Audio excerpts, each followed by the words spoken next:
오늘 우리 같이 나눌 말씀은 사무엘하 7장 8절에서 17절까지 말씀입니다. 제가 봉독하겠습니다. 그러므로 이제 내 종 다윗에게 이와 같이 말하라. 만군의 여호와께서 이와 같이 말씀하시기를 내가 너를 목장 곧 양을 따르는 데에서 데려다가 내 백성 이스라엘의 주권자로 삼고 네가 가는 모든 곳에서 내가 너와 함께 있어 내 모든 원수를 내 앞에서 멸하였은즉 땅에서 위대한 자들의 이름같이 내 이름을 위대하게 만들어 주리라. 내가 또 내 백성 이스라엘을 위하여 한 곳을 정하여 그를 심고 그를 거주하게 하고 다시 옮기지 못하게 하여 악한 종류로 전과 같이 그들을 해하지 못하게 하여 전에 내가 사사에게 명령하여 내 백성 이스라엘을 다스리는 때와 같지 아니하게 하고 너를 모든 원수에게서 벗어나 편히 쉬게 하리라. 여호와가 또 내게 이르노니 여호와가 너를 위하여 집을 짓고 내 수환이 차서 내 조상들과 함께 누울 때에 내가 내 몸에서 날 내 씨를 내 뒤에 세워 그의 나라를 견고하게 하리라. 그는 내 이름을 위하여 집을 건축할 것이요 나는 그의 나라 왕위를 영원히 견고하게 하리라. 나는 그에게 아버지가 되고 그는 내게 아들이 되리니 그가 만일 죄를 범하면 내가 사람의 매와 인생의 채찍으로 징계하려니와 내가 내 앞에서 물러나게 한 사울에게서 내 은총을 빼앗은 것처럼 그에게서 빼앗지는 아니하리라. 내 집과 내 나라가 내 앞에서 영원히 보존되고 내 왕위가 영원히 견고하리라 하셨다 하라. 나단이 이 모든 말씀들과 이 모든 계시대로 다윗에게 말하니라. 아멘.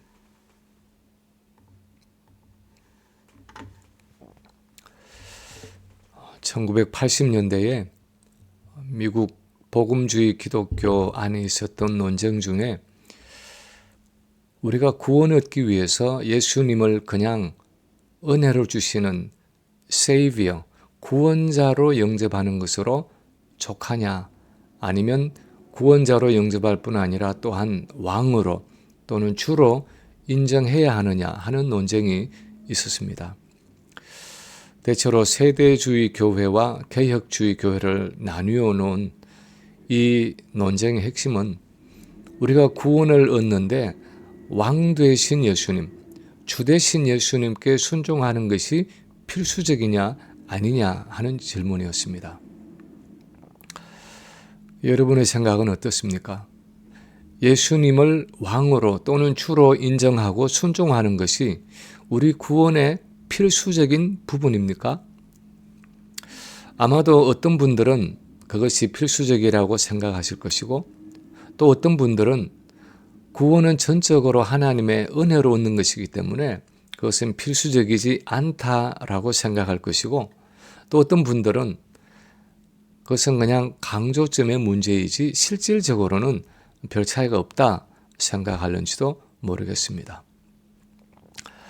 이 질문에 대한 답은 여러 가지로 다르게 표현할 수 있을지 모르지만 분명한 것은 우리 주변을 돌아보면 많은 그리스도인들이 예수를 믿는다고 말하면서도 여전히 예수님의 왕 되심을 인정하지 않고 예수님을 주님이라고 부르면서도 여전히 예수님이 내 삶의 주인이라는 사실을 인정하지 않으려고 한다는 사실입니다.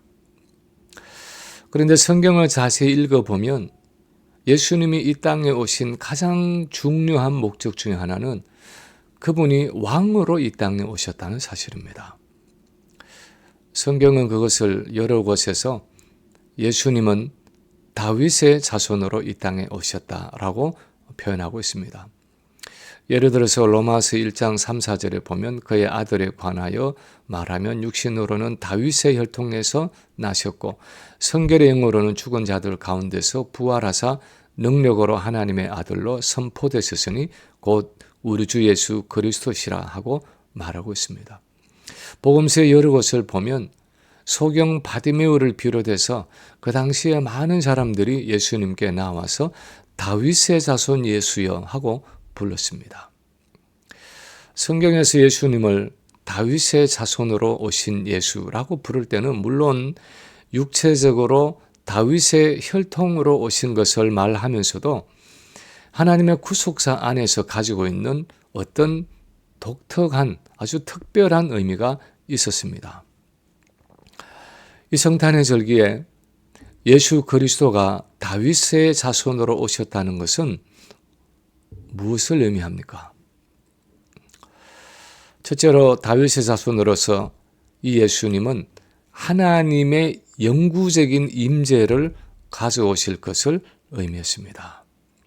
다윗의 자손인 이 예수님이 하나님의 영구적인 임재를 이 땅에 가져오실 것을 의미했습니다. 다 읽지는 않았지만 오늘 본문의 배경을 보면 다윗은 하나님을 위한 성전을 짓기를 원했습니다.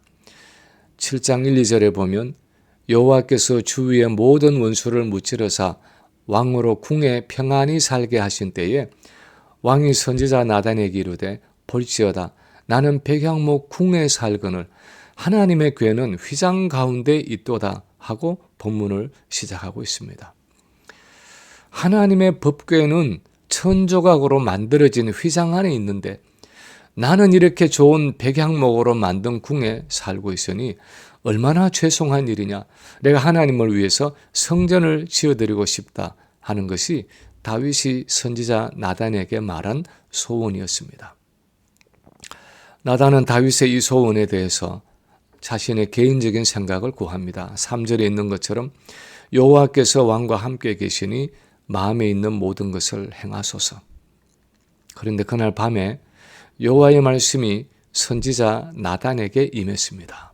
그리고는 다윗이 성전을 건축하는 것이 아니라 다윗의 씨, 즉 다윗의 후손이 그 성전을 짓게 될 것이라고 말씀하셨습니다.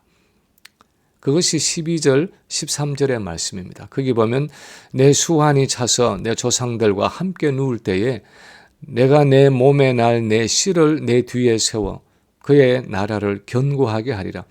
그는 내 이름을 위하여 집을 건축할 것이요 나는 그의 나라 왕위를 영원히 견고케 하리라 하고 말씀하십니다.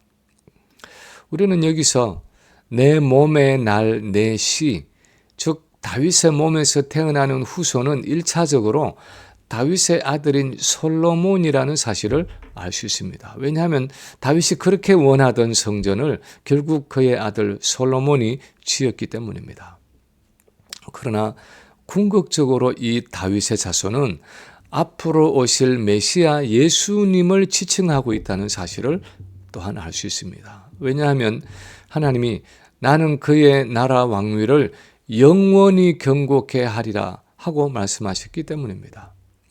우리가 아는 것처럼 솔로몬의 왕위는 그가 죽은 후에 분열되어서 남유다와 북이스라엘로 나뉘어졌고 솔로몬의 아들 르호보암이 이어갔던 그 남유다는 BC 586년에 바벨론에 의해서 망하고 맙니다. 솔로몬의 왕위는 결코 영원하지 못했습니다. 그래서 우리는 영원한 왕권을 이어간다는 이 다윗의 씨는 결국 다윗의 자손으로 오시는 예수 그리스도라는 사실을 알 수 있습니다. 그래서 오늘 본문에 따르면 다윗의 자손으로 오시는 예수 그리스도는 하나님이 거하실 성전을 짓는 분으로 예언되어 있습니다. 다윗 이전의 이스라엘의 역사를 보면 그동안 이스라엘 백성들에게 하나님의 임재를 상징하는 이 성전은 임시적이고 잠정적이고 불안정한 것이었습니다. 마치 여름에 배낭여행을 하면 텐트를 접어서 배낭 속에 넣어가서 도착하면 그 텐트를 폈다가 하루 자고는 또다시 접어서 배낭에 넣고 여행을 계속하듯이 이스라엘 백성들은 광야를 이동할 때마다 매번 그 성막을 다 분리하고 해체해서 운반해야 했습니다. 여호와의 구름이 멈추어 서면 다시 짐을 풀어서 그곳에 성막을 세워야 했습니다. 결국 그동안 언약 백성 이스라엘 안에 있던 하나님의 임재와 교제라는 것은 임시적이고 가변적이고 불안정한 것이었습니다. 그래서 다윗은 이제 이스라엘의 수도 예루살렘에 좀 더 영구적인 성전을 짓기를 원했던 것입니다. 그래서 결국 솔로몬이 아버지 다윗의 소원대로 돌로 만든 성전을 예루살렘에 지었지만 다윗의 자손으로 오신 예수님은 이 땅에 오셔서 자기 자신이 성전이 되심으로 언약 백성 가운데 하나님의 임재가 영구적인 모습으로 거하시도록 하셨다는 것입니다. 그분 자신이, 그분의 입고 오신 몸이 성전이 되셔서 언약 백성 가운데 하나님의 임재가 영구적인 모습으로 이루어지도록 하셨다는 것입니다.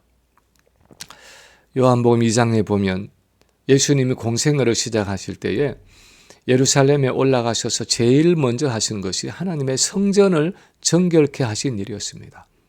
거기에 짐승을 두고 장사하는 사람들을 쫓아내고 돈 바꾸는 사람들의 상을 뒤집어 엎으실 때 사람들이 그렇게 따졌습니다. 당신이 무슨 권리로 이런 일을 행하느냐? 무슨 표적을 우리에게 보이겠느냐? 그때 주님이 말씀하십니다. 이 성전을 헐어라. 내가 3일 만에 일으키겠다. 그리고 요한이 그 말씀에 대한 자세한 해설을 붙이고 있습니다. 예수는 성전된 자기 육체를 가리켜 말씀하신 것이라.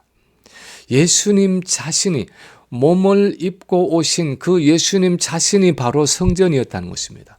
그 예수님 안에 하나님이 온전히 거하고 계시고 하나님이 자신의 성품을 나타내시고자 자신의 그 영광을 나타내시는 그 하나님의 임재가 바로 예수님 자신을 통해서 이루어졌다는 것입니다.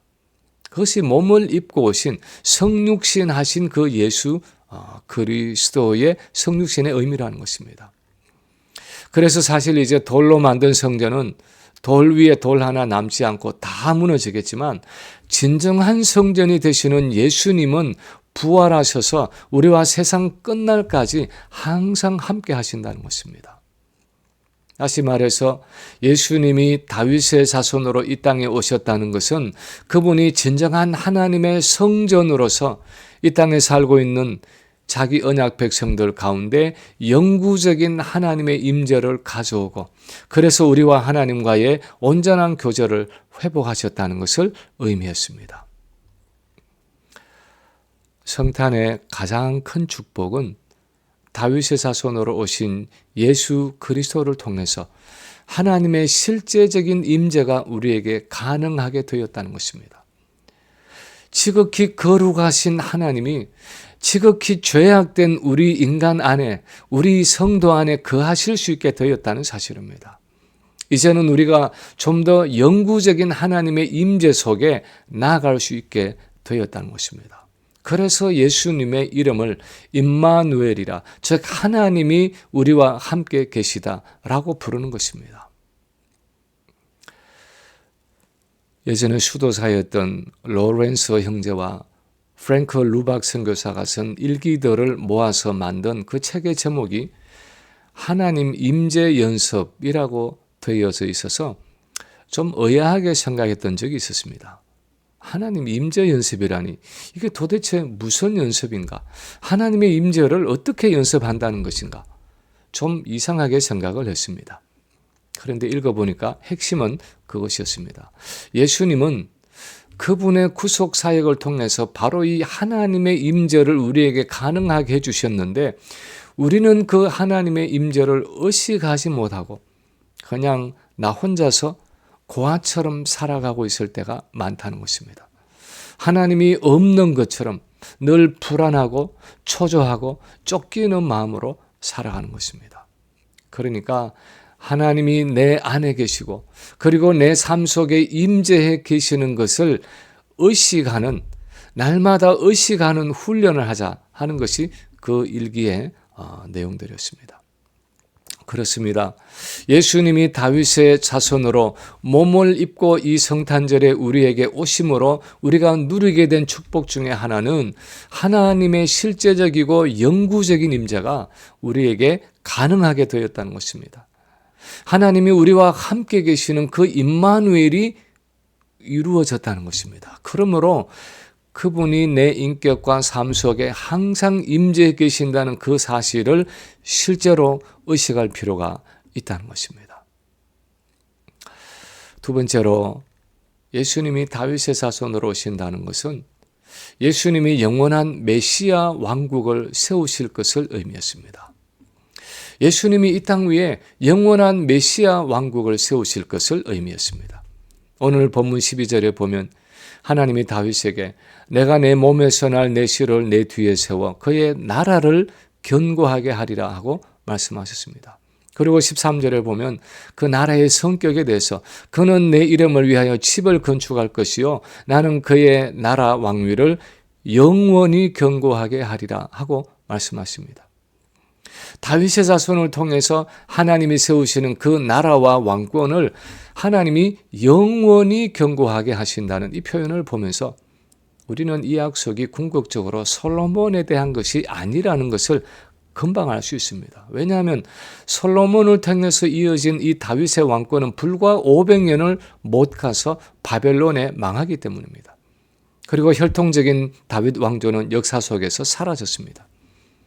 그래서 본문에서 하나님이 영원히 견고하게 세우시겠다는 이 왕권은 솔로몬의 왕국이 아니라 바로 예수 그리스도를 통한 메시아 왕국이라는 사실을 알 수 있습니다.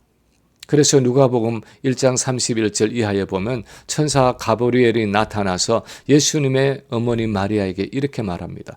보라, 네가 잉태하여 아들을 낳으리니 그 이름을 예수라 하라. 그가 큰 자가 되고 지극히 높으신 이의 이름이라 아들이라 일컬어질 것이요 주 하나님께서 그 조상 다윗의 왕위를 그에게 주시리니 영원히 야곱의 집을 왕으로 다스리실 것이며 그 나라가 무궁하리라. 하나님께서 예수 그리스도에게 다윗의 왕위를 주시고 그래서 영원히 왕으로 다스리시고 그 나라가 무궁할 것이다 하고 말씀하고 있습니다. 세례 요한이 그렇게 외쳤고 예수님 자신도 여러 번 말씀하신 것처럼 예수님의 초림은 무엇보다도 그가 메시아 왕으로 이 땅에 오신 사건이었습니다. 이 성탄의 절기에 예수님이 다윗의 자손으로 이 땅에 오셨다는 것은 구약 성경에 하나님이 약속하신 그 메시아 왕국이 드디어 이 땅에 도래했다는 것을 의미했습니다. 그 메시아 왕을 통해서 하나님의 나라가 이 땅 위에 본격적으로 시작되었다는 것입니다. 누가복음 17장 20절 21절에 보면 어느 날 바리새인들이 예수님께 물었습니다. 하나님의 나라가 어느 때에 임합니까? 이들은 구약 시대에서부터 기다리고 있던 그 하나님의 나라, 그 메시아 왕국이 언제 임하는지를 궁금해하고 예수님께 물었습니다. 그때 주님이 대답하십니다. 하나님의 나라는 볼 수 있게 임하는 것이 아니요 또 여기 있다 저기 있다고로도 뭘하리니 하나님의 나라는 너희 안에 있느니라 또는 너희 중에 있느니라 그렇게 번역할 수도 있습니다. 다시 말하면 하나님의 나라 그 메시아 왕국은 눈에 보이도록 화려하게 임하는 어떤 물질적이고 정치적이고 군사적인 나라가 아니라 눈에 보이지 않게 사람들의 심령 속에 임하는 하나님의 영적인 통치인데 그 하나님의 나라는 이미 너희 가운데 왔다는 것입니다. 너희가 말하는 그 메시아 왕국은 이미 도래했다는 것입니다. 그러면서 그 하나님 나라의 성격에 대해서 많은 비유들을 통해서 말씀해 주셨습니다. 2000년 전에 예수님이 몸을 입고 이 땅에 오셨을 때 대부분의 사람들은 예수님을 하나님이 보내신 왕으로 인정하지 않았습니다. 그들이 기다리고 있던 메시아 왕국이 도래했다고 생각하지 않았습니다. 그래서 왕이신 예수님을 배척하고 조롱하고 비웃고 마침내 로마인들의 손을 빌어서 십자가에 못 박아 죽였습니다. 그런데 오늘날도 많은 사람들이 그렇게 생각합니다. 지금은 사단이 이 세상의 왕으로 다스리고 있는데 말세가 가까워지면 그때 가서 예수님이 다시 오셔서 그분의 나라를 세우신다고 생각합니다. 어떤 이들은 예수님이 재림하시면 이 땅 위에 자기 왕국을 세우시고 그때 성도들과 함께 천년 동안 이 땅을 다스리신다고 생각합니다. 또 어떤 이들은 예수님이 예루살렘에 재림하셔서 성전 제사를 회복하시고 유대인 왕국을 세우신다고 생각합니다. 그때 구약 성경에서 예언한 메시아 왕국이 이 땅 위에 이루어진다고 생각을 합니다. 그러나 성경의 말씀들을 보면 2000년 전에 예수님이 몸을 입고 이 땅에 오셨을 때 왕으로 이 세상에 오셨다고 말씀하고 있습니다. 구약 성경에 예언된 그 메시아 왕국이 이미 이 땅 위에 시작되었다고 가르칩니다. 그래서 오순절에 오신 성령을 통해서 예수님이 왕으로서 우리 성도들의 심령을 다스리고 계시고 우리의 삶을 다스리고 계시고 이 세상을 다스리고 계신다고 말씀하고 있습니다. 단지 아직도 그 그리스도의 왕권에 굴복하지 않고 있는 우리의 죄악된 성품과 이 세상의 죄악들이 남아 있어서 예수님이 재림하실 때 그 모든 죄악을 제거하시고 우리 성도의 삶과 이 세상을 온전케 하심으로 하나님 나라를 완성하실 때가 있겠지만 예언된 그분의 메시아 왕국은 예수님의 초림과 함께 이미 이 땅에 시작되었다고 말씀하고 있습니다.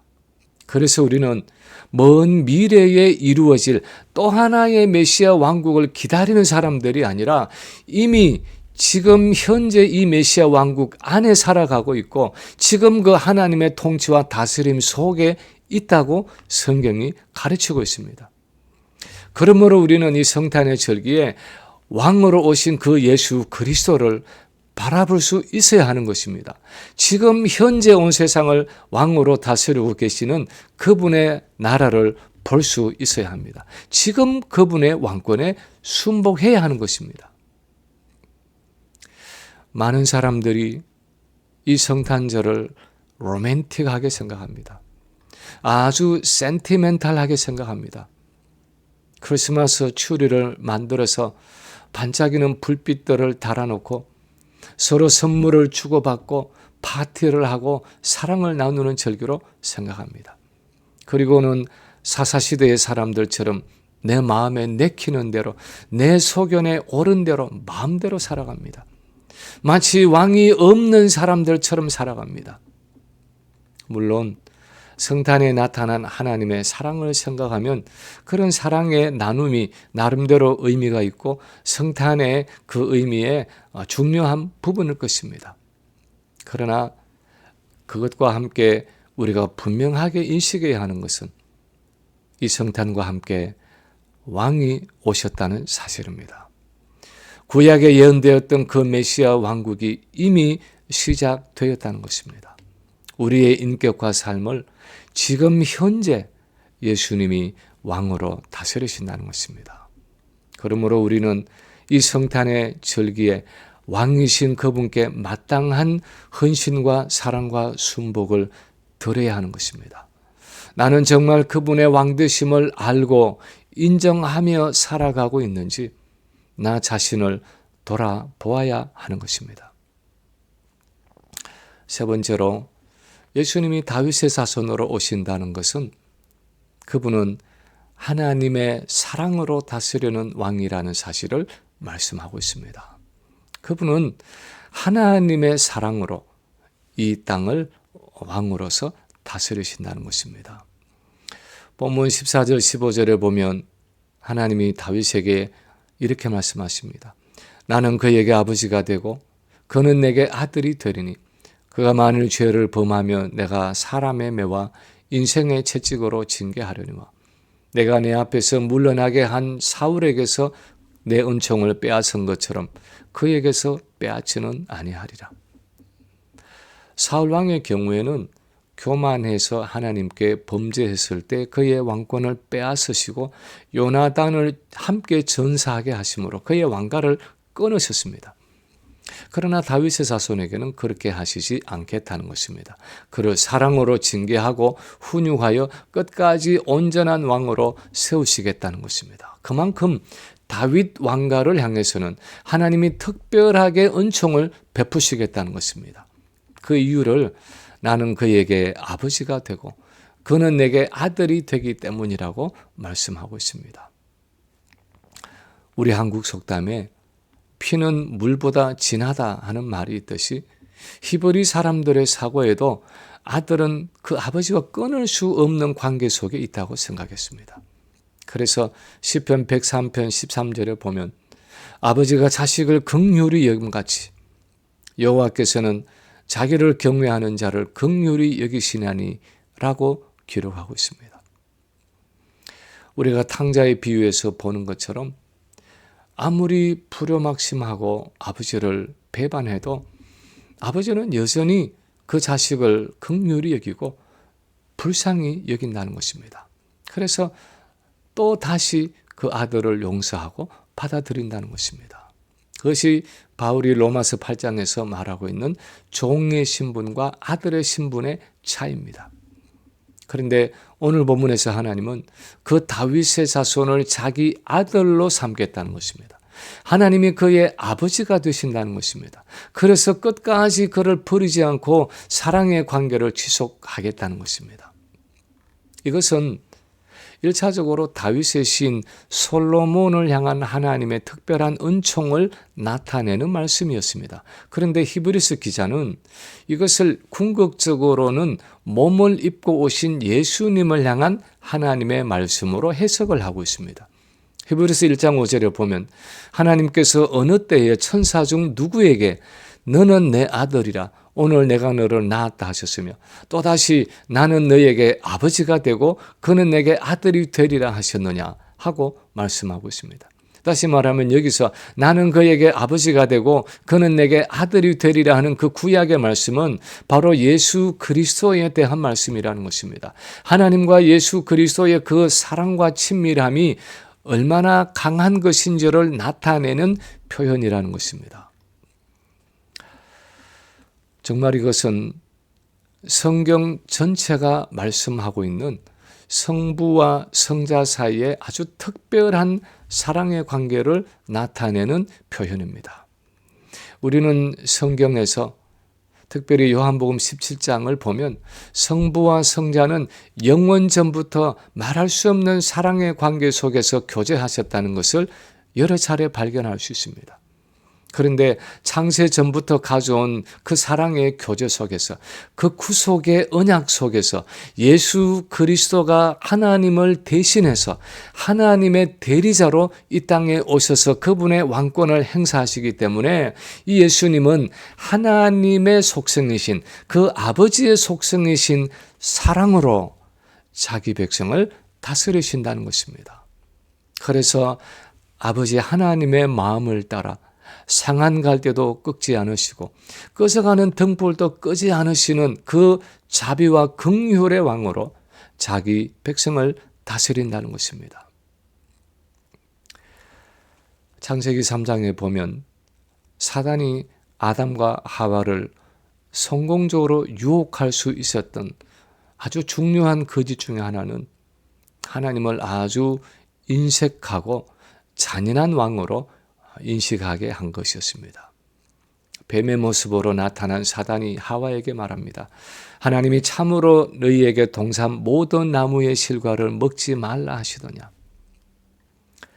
사단의 끊임없는 전략은 하나님은 사랑이 없고 율법적이고 인색하고 두려운 왕이라고 기만하는 것이었습니다.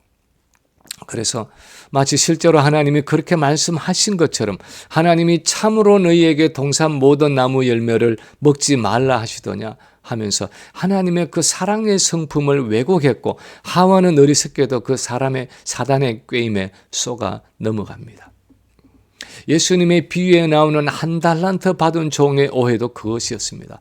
왜 그 달란트를 땅에 파고 묻어두었느냐는 질문에 대해서 이렇게 주인에게 답합니다. 주인이여, 당신은 굳은 사람이라 심지 않은 데서 거두고 해치지 않은 데서 모으는 줄을 내가 알았으므로 내가 두려워하여 나가서 당신의 달란트를 땅에 감추어 두었나이다.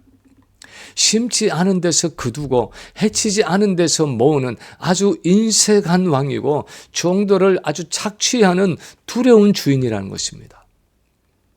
그런데 사실 오늘날도 많은 사람들이 하나님을 그런 하나님으로 인식하고 있습니다. 많은 그리스도인들이 하나님을 그렇게 생각합니다. 그래서 하나님을 두려워하고 하나님의 다스림과 통치 안에 있지 않으려고 합니다.